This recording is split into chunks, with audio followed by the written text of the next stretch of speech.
We all have our off days where we just feel like nothing. But for some people, it never ends. They're stuck in this never-ending darkness with no hope for happiness.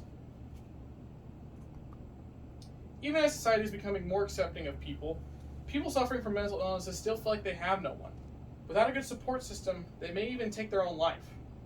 Chances are you know someone who has depression, and if they do not receive the help they need, they may commit suicide.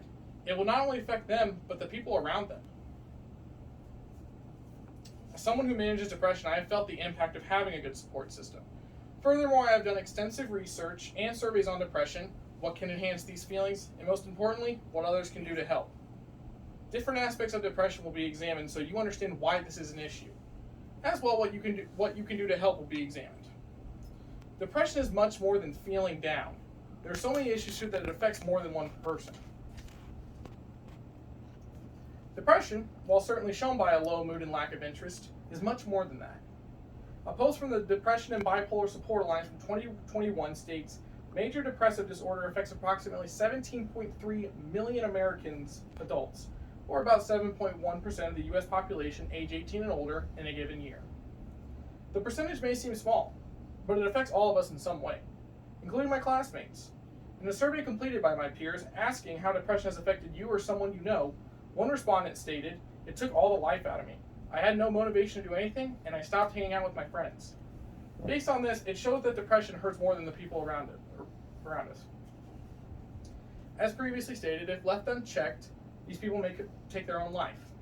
An article from the World Health Organization, simply titled "Depression," explained that close to 800,000 people die to suicide every year. Suicide is the second leading cause of death for 15 to 29-year-olds. There are many different factors that can increase the severity of depression on an individual, one being social media. An article by Rachel Emke of the Child Mind Institute discussed a report from the United Kingdom asking 14 to 24-year-olds their thoughts on social media and mental health. Emke stated that the survey results found that Snapchat, Facebook, Twitter, and Instagram all led to increased feelings of depression, anxiety, poor body image, and loneliness. Something that prevents people from getting the help they need is the ongoing negative stigma and discrimination to mental illnesses. The American Psychiatric Association, in their article, "Stigma, Prejudice, and Discrimination Against People with Mental Illness," discusses the harmful effects that negative stigma can have on people suffering from mental illnesses like depression, including reduced hope, lower self-esteem, and difficulties with social relationships. Life always throws curveballs, much like the COVID-19 pandemic and current concern over the Delta variant. And these curveballs can only further people into depression. An article from the CDC titled "Mental Health and Coping During COVID-19" talks about how the COVID-19 pandemic affected people with depression, stating public health actions such as social distancing are necessary to reduce the spread of COVID-19, but they can make us feel isolated and lonely and increase stress and anxiety. So many issues are involved with depression.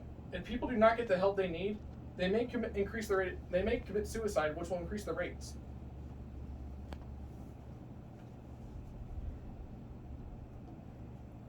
Everything that I've stated up to this point certainly shows that depression is a problem that needs a solution.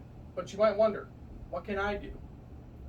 Depression is a serious issue that needs to be tackled, with the best way of doing so by helping these people manage their depression. What you can do is rather simple. Start the conversation and spend time with them. Fortunately, many people feel my call to action is a sound one. My survey also asked my peers how well people would manage their depression if given the proper support system. I am pleased to state that over 90% of the respondents felt that people would benefit from a support system. Before deciding to support someone, however, it is important to know the signs of someone with depression. The article, "Depression, Supporting a Friend or Family Member," from the Mayo Clinic provided some signs of depression, including feelings of sadness, tearfulness, and hopelessness, angry outbursts, and/or insomnia.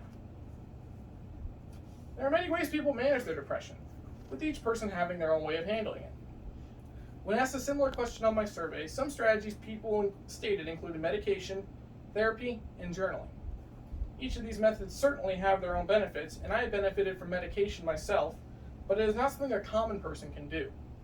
What anybody can do is start the conversation with a depressed person, and the process is a lot simpler than you might think. A February 13, 2020 article from the Cleveland Clinic describes how to support someone with depression.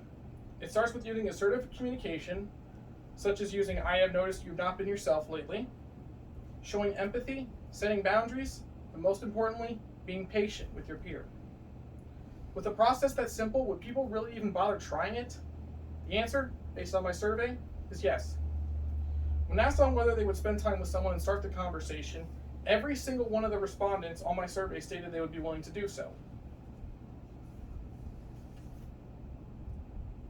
It may be awkward and hard to get the conversation going, but it is the first step for someone with depression to recover. I'm living proof of that. I was on a dark path for a long time before I finally had a conversation with someone I cared about, and it made all the difference. The different problems surrounding depression, as well as how to help people with depression, were discussed. If people understand the severity of depression, as well as what they can do, so many more people will have better lives. Lives full of energy, happiness, and peace. And who knows? Maybe the world will change for the better because of it. People will always have their off days, but that does not mean we cannot help them get out of it. And it all starts with a simple conversation.